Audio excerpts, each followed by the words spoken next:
नमस्कार दोस्तों, स्वागत है आप सभी का आज के मुख्य समाचार के इस वीडियो में।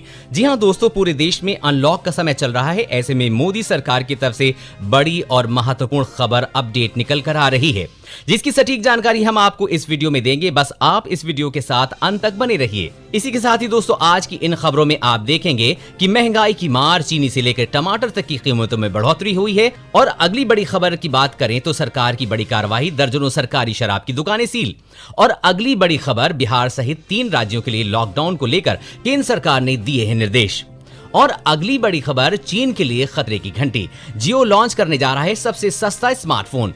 और अगली बड़ी खबर की बात करें तो गुजरात, आसाम और हिमाचल की कांपी धरती, सुबह सुबह महसूस किए भूकंप के झटके। और अगली बड़ी खबर की बात करें तो गुटखा, तंबाकू, पान मसाले पे बैन, बिक्री करने पर होगी सजा। और अगली बड़ी खबर की बात करें तो इन बैंकों ने लाखों खाताधारकों को दिया झटका। 1 अगस्त से बदल जाएंगे मिनिमम बैलेंस और कैश लेन देन के नियम। जी हां दोस्तों, तमाम बड़ी खबरों की सटीक जानकारी देंगे, लेकिन इससे पहले आपसे एक छोटी सी रिक्वेस्ट है। मुझे इस वीडियो को बनाने में बहुत ही मेहनत लगती है, तो इस मेहनत के लिए वीडियो पर एक लाइक जरूर कीजिएगा। साथ ही वीडियो के नीचे दिए गए लाल बटन को दबाकर चैनल को जरूर सब्सक्राइब कीजिएगा और पास में जो घंटी का छोटा सा बेल आइकन है उसे भी जरूर दबाइएगा, ताकि आपको दिन भर की बड़ी खबरों की जानकारी लगातार मिलती रहे। तो चलिए दोस्तों, एक एक करके सभी बड़ी खबरों के बारे में जान लेते हैं। तो दोस्तों, आज की पहली बड़ी खबर अपडेट निकल कर आ रही है कि महंगाई की मार, चीनी से लेकर टमाटर तक के लिए कीमतों में बढ़ोतरी हो गई है। देश में बढ़ते कोरोना के बीच महंगाई ने भी कमर तोड़ दी है। बरसात का सीजन शुरू होने के साथ ही फल सब्जियों में जबरदस्त बढ़ोतरी देखने को मिल रही है। बरसात के मौसम में वैसे तो हरी सब्जियां महंगी हो जाती हैं, लेकिन इस बार तो टमाटर सबसे लाल हो गया है। 1 महीने पहले करीब 20 रुपए किलो बिकने वाला टमाटर आज 80 रुपए के पार हो गया है। अब तो आलू भी 50 रुपए किलो तक बिक रहा है। जी हां दोस्तों, टमाटर और आलू के अलावा सभी सब्जियों और फलों के भाव भी आसमान छू रहे हैं। इसी के साथ ही चीनी की कीमतें 2 रुपए तक बढ़ाने को मिली है मंजूरी। सरकार ने चीनी के भाव में 2 रुपए प्रति किलो तक बढ़ोतरी को मंजूरी दे दी है। और अगली बड़ी खबर की बात करें तो सरकार की बड़ी कार्रवाई, दर्जनों सरकारी शराब की दुकानें सील हुई हैं। विदेशी शराब दुकानों की जांच बुधवार को की गई है। प्रतिनियुक्ति दंडाधिकारी एवं पुलिस पदाधिकारी ने दुकानों में स्टॉक पंजीकरण की जांच की है। पंजीकरण में गड़बड़ी मिलने पर दर्जनों दुकानों को सील किया गया है। बीडीओ ने बताया है कि जांच में शराब की दुकान के सटीक पंजीकरण, सेल पंजीकरण, लाइसेंस सहित कई कागजात सही नहीं पाए गए हैं, जिसके चलते इन दुकानों को सील किया गया है। वैसे दोस्तों, आपकी क्या राय है? पूरे देश में शराब की दुकानों को हमेशा के लिए बंद कर देना चाहिए या फिर नहीं? कमेंट में हमें जरूर बताएं। और अगली बड़ी खबर की बात करें तो बिहार सहित इन 3 राज्यों के लिए लॉकडाउन को लेकर केंद्र सरकार ने दिए निर्देश। देश में कोरोना अब खौफनाक गति से बढ़ रहा है। पिछले कई दिनों से रोजाना 25,000 से अधिक नए मामले सामने आ रहे हैं। कोविड-19 के बिगड़ते हुए हालात को देखते हुए राज्य सरकार फिर से लॉकडाउन लगा रही है। देश के पूर्वी भाग के 3 राज्य बिहार, आसाम और पश्चिम बंगाल में लगभग पूर्ण लॉकडाउन लागू है। अब इस मामले में केंद्र सरकार ने तीनों ही राज्यों को लॉकडाउन को लेकर कुछ निर्देश जारी किए हैं, ताकि कोरोना के संक्रमण को जल्द से जल्द रोका जा सके। केंद्र सरकार ने वीडियो कॉन्फ्रेंसिंग के जरिए तीनों ही राज्यों में लॉकडाउन के नियमों को सख्ती से पालन करवाने के निर्देश दिए हैं। इसके साथ ही उन्हें मुख्य रूप से 3 बिंदुओं पर आपदा फोकस करने को कहा गया है। इससे पहले केंद्र सरकार ने राज्यों के शहरों में बनाए गए जोन को फिर से परिभाषित करने और उनमें नए कंटेनमेंट जोन ऐड करने के निर्देश दिए हैं। दूसरा पॉइंट है, सरकार ने राज्यों से कहा है कि जिन कोरोना मरीजों को घर में इलाज हो रहा है, उनकी टेली कंसल्टेशन के जरिए और बीच बीच में जाकर कड़ाई से निगरानी रखी जाए। सरकार ने तीसरा पॉइंट बताया है कि राज्य सरकारें अपने अस्पतालों में बेड्स की संख्या का बढ़ाएं, ताकि भविष्य में किसी भी तरह की परेशानी को आसानी से निपटा जा सके। और अगली बड़ी खबर की बात करें तो अयोध्या, अब 161 फीट ऊंचा होगा राम मंदिर, 3 की जगह होंगे 5 गुंबद। श्री राम जन्मभूमि तीर्थ ट्रस्ट क्षेत्र की अयोध्या में हुई पहली बैठक में राम मंदिर निर्माण के लिए बदलाव को लेकर महत्वपूर्ण चर्चा हुई। राम मंदिर निर्माण के लिए 3 या 5 अगस्त को भूमि पूजन कराने पर सहमति बनी है। इन तारीखों पर भूमि पूजन कराने के लिए प्रधानमंत्री नरेंद्र मोदी को आमंत्रण भेजने का फैसला हुआ है। उधर संतों की ओर से हो रही मंदिर के विस्तार की मांग को भी ट्रस्ट ने गंभीरता से लिया है। बैठक में तय किया गया है कि मंदिर का मॉडल तो विश्व हिंदू परिषद का ही रहेगा, लेकिन उसे और भव्यता देने के लिए डिजाइन का विस्तार किया जाएगा। अब मंदिर में 3 की जगह 5 गुंबद होंगे। इससे उसकी लंबाई, चौड़ाई और ऊंचाई बढ़ जाएगी। राम जन्मभूमि तीर्थ क्षेत्र ट्रस्ट के सदस्य कामेश्वर चौपाल ने कहा है कि प्रधानमंत्री को भूमि पूजन के लिए 3 और 5 अगस्त की तारीख भेजी गई है। इन दोनों में से जिस पर भी तारीख पर वो सहमति जताएंगे, उस दिन राम मंदिर का भूमि पूजन किया जाएगा। उन्होंने बताया कि राम मंदिर 161 फीट ऊंचा होगा, उसमें 3 की बजाय 5 गुंबद अब बनाए जाएंगे। जी हां दोस्तों, जल्द ही भव्य और दिव्य राम मंदिर का निर्माण होने वाला है। दोस्तों, अगर आप भी चाहते हैं कि जल्द से जल्द भव्य राम मंदिर बनकर तैयार हो जाए तो वीडियो पर लाइक जरूर करें, साथ ही कमेंट में जय श्री राम लिखें। और अगली बड़ी खबर की बात करें तो सरकार का बड़ा फैसला, गुटखा, तंबाकू, पान मसाले पर बैन, बिक्री करने पर होगी सजा। दिल्ली सरकार ने एक बड़ा फैसला लेते हुए राज्य में तंबाकू और तंबाकू से बने उत्पादों पर पूरी तरह से रोक लगा दी है।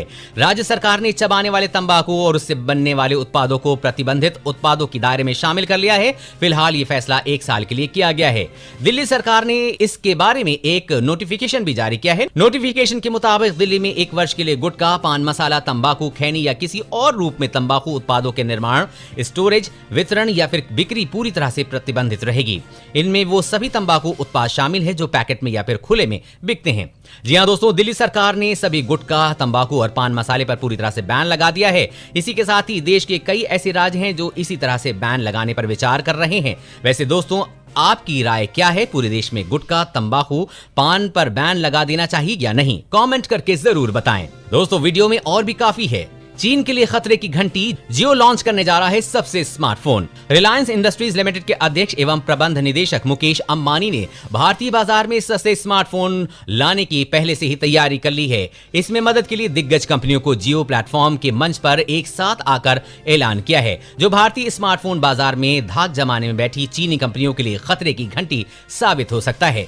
वर्तमान माहौल में जब गलवान घाटी में भारत और चीन के सैनिकों के बीच संघर्ष के बीच दोनों देशों के बीच आए संबंधों के अत्यंत तनावपूर्ण हो जाने से जियो का सस्ता स्मार्टफोन चीनी कंपनियों के लिए जबरदस्त चुनौती साबित हो सकता है।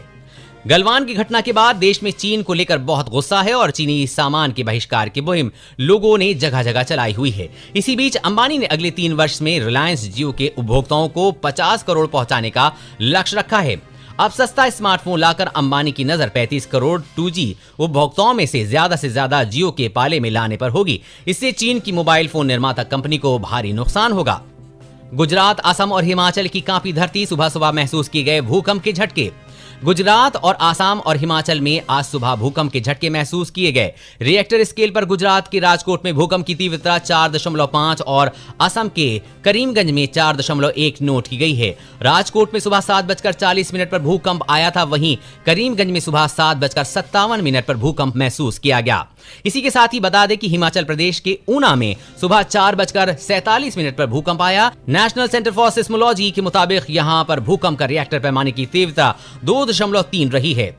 हिंदुस्तान के लिए आई अच्छी खबर, कोरोना वैक्सीन का ह्यूमन ट्रायल शुरू हो चुका है। कोविड-19 महामारी को रोकने के लिए दुनिया भर में 140 से ज्यादा वैक्सीन पर काम चल रहा है। वर्ल्ड हेल्थ ऑर्गेनाइजेशन WHO के मुताबिक कई वैक्सीन अब फेज 2 ट्रायल में आगे बढ़ चुकी हैं। ऑक्सफोर्ड यूनिवर्सिटी, मॉडर्ना, एस्ट्राजेनेका समेत आधा दर्जन कंपनियों की वैक्सीन एडवांस फेज में है। वहीं अब भारत में भी 2 वैक्सीन का ह्यूमन ट्रायल शुरू हो चुका है। हरियाणा के हेल्थ मिनिस्टर अनिल विज के मुताबिक भारत में तैयार होने वाली कोरोना वैक्सीन का ह्यूमन ट्रायल PGI रोहतक में शुरू हो चुका है। भारत बायोटेक कंपनी की वैक्सीन का सफल प्रयोग चूहों और खरगोश पे किया जा चुका है। इसके बाद इसका इंसानों पे प्रयोग शुरू किया गया है। अनिल विज के मुताबिक ये वैक्सीन जिन लोगों को दी गई है उनमें अब तक कोई साइड इफेक्ट नहीं दिखे हैं। जल्द ही इस वैक्सीन का ह्यूमन ट्रायल पूरा हो जाएगा। इन बैंकों ने लाखों खाता धारकों को दिया झटका, 1 अगस्त से बदले जाएंगे नियम, बैलेंस और कैश लेन देन के नियम। कोरोना संकट के काल में जहां लोग आर्थिक संकट से जूझ रहे हैं, वहीं कुछ बैंकों ने अपने खाता धारकों को झटका दिया है। Bank of Maharashtra, axis bank, Kotak Mahindra bank, RBL bank ने अपने खाता धारकों को बड़ा झटका देते हुए मिनिमम बैलेंस और कैश लेन देन के नियमों में बदलाव किया है। ये बदलाव 1 अगस्त से लागू हो जाएगा। नए नियम के मुताबिक आप पर बोझ बढ़ने वाला है। 1 अगस्त से बैंकों के न्यूनतम बैलेंस पर चार्ज लगाने की घोषणा की गई है। न केवल minimum balance, bleak 3 free transaction के बाद कैश लेन देन करने का भी चार्ज लेना देना होगा। मेट्रो शहर में लोगों के खाते में कम से कम 2000 रुपए, सेमी मेट्रो शहर में कम से कम 1500 रुपए और ग्रामीण इलाकों में 1000 रुपए होने चाहिए। अगर आप अपने खाते में न्यूनतम बैलेंस बनाए नहीं रखते हैं तो मेट्रो शहरों में 75 रुपए, सेमी मेट्रो शहर में 50 रुपए और ग्रामीण क्षेत्र में 20 रुपए प्रति महीने का जुर्माना भरना होगा। रेल यात्रियों के लिए काम की खबर। अब समग्र ऐप से लीजिए ट्रेनों व स्टेशनों की जानकारी। अब किसी भी स्टेशन पर कौन सी यात्री सुविधाएं उपलब्ध हैं, वहां से कौन सी ट्रेनें गुजरती हैं, स्टेशन की विशेषताएं क्या हैं, ये जानकारी अब आसानी से ली जा सकती है। इसके लिए पूर्व मध्य रेल के समस्तीपुर डिवीजन में एक ऐप समग्र विकसित किया गया है। पूरी तरह से मुफ्त इस ऐप को एंड्रॉइड मोबाइल पर चलाया जा सकता है। इससे यात्री एकत्रित रूप में रेलवे से जुड़ी महत्वपूर्ण सूचनाएं प्राप्त कर सकते हैं। उन्होंने बताया कि ये ऐप रेलवे स्टेशनों पर वहां से गुजरने वाली ट्रेनों से संबंधित महत्वपूर्ण सूचनाएं देगा। ये वहां उपलब्ध यात्री सुविधाओं की जानकारी देगा। इसका लाभ विभिन्न ट्रेनों के यात्री ले सकेंगे। रेल कर्मी भी अपने काम में ले सकते हैं मदद। महाप्रबंधक ने बताया है कि इस मोबाइल ऐप से रेलवे के वाणिज्य विभाग के कर्मी तथा टिकट चेकिंग, बुकिंग, आरक्षण, माल व पार्सल कर्मचारियों में कार्य करने वाले कर्मचारियों को भी अपने कार्यों में से संबंधित विभिन्न आंकड़ों की मदद से रिपोर्ट बना सकेंगे। चीन को अब तक का सबसे बड़ा झटका देगी भारत सरकार। अब FDI नियम सख्त करने की तैयारी। गलवान घाटी में सीमा विवाद के बीच भारत ने चीन पर नकेल कसना शुरू कर दिया है। चाइनीज ऐप को बैन करने, चीनी कंपनियों को सरकारी कॉन्ट्रैक्ट से बाहर निकालने के बाद अब भारत चीन से होने वाली प्रत्यक्ष विदेशी निवेश FDI पर शिकंजा कसने की तैयारी कर रहा है। भारत ECB में होने वाले FDI पर शिकंजा कसने की तैयारी में है। चीन के कर्ज या ECB में निवेश पर शिकंजा कसा जा सकता है। इस पर भारतीय रिजर्व बैंक और मार्केट रेगुलेट सेबी और वित्त मंत्रालय के बीच चर्चा हुई है। बता दें कि भारत सरकार ने हाल ही में FDI नियमों में बदलाव करते हुए कहा था कि भारत के साथ जमीनी सीमा साझा करने वाले देशों की किसी भी कंपनी या व्यक्ति को भारत में किसी भी सेक्टर में निवेश करने से पहले सरकार की मंजूरी लेनी होगी। ये फैसला इसलिए किया गया है ताकि कोविड-19 की वजह से उत्पन्न नाजुक परिस्थितियों का फायदा उठाकर पड़ोसी देशों की विदेशी कंपनियां घरेलू कंपनियों का अधिग्रहण न कर लें। ऐसा नियम लागू होने के बाद सबसे बड़ा नुकसान चीन को हो रहा है। दोस्तों, आज की खबरों में बस इतना ही। अगर आपको भी खबरें अपने मोबाइल पर हर दिन चाहिए तो इस वीडियो के नीचे दिए गए इस लाल बटन को दबाकर चैनल को सब्सक्राइब जरूर कर लीजिएगा और साथ ही साइड में दिए गए इस घंटी को भी दबाइएगा। जय हिंद, धन्यवाद।